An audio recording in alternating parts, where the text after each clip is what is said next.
Did you know in Star Wars Legends there are Kamikaze Ewoks? Probably not, but sit down, relax, because you're about to learn all about them. Let's jump right in. During the Galactic Civil War, there existed a criminal organization called the Zann Consortium that dealt in corrupting and influencing the criminal underworld of the galaxy. Eventually, the Consortium would set its sights on the Outer Rim forest moon of Endor, home of the Ewoks. Here they would enslave the population and strip the planet of its resources. Endor was just one of many poor systems that the Consortium enslaved and abused, as there are many others during their activities in the galaxy. But what did they do with the native Ewoks they enslaved, you may ask?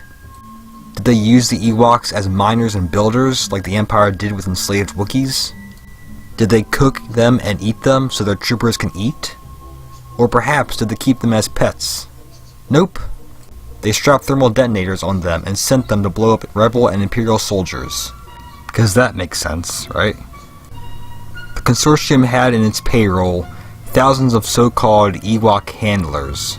They were all fat, shirtless human men who wore black do-rags. Very, very, very, very similar in appearance to the Rancor Keeper from Return of the Jedi, Malakili. Because literally every Ewok handler looked the exact same, let's assume they're all clones. They dragged around large sacks full of, you guessed it, Ewoks. Somehow holding a few fully grown Ewoks in each bag. Bear in mind, your average adult Ewok weighs 50 kilograms, which if one converts to the superior Imperial system is a whopping 110 pounds. That's roughly the weight of a fucking baby hippo. Most Ewoks they managed to capture were brainwashed into following the handler's orders. And when summoned, they were poked by the handler with a gaffy stick to exit the sack and spring towards their target, followed up with a devastating explosion from the Ewok.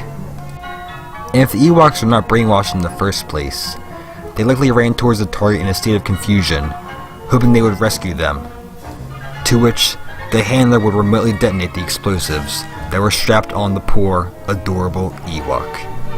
Ewok handlers were pivotal for the Zann Consortium's campaign to expand into the Mid-Rim, to get close to the planet Kuwat, for their objective of hijacking the Eclipse Super Star Destroyer. Ewok handlers made their first and only appearance in the expansion pack for the game Star Wars Empire at War called Forces of Corruption. I of course wish they appeared more in Star Wars media. That'll be all for today's video. Thank you for watching.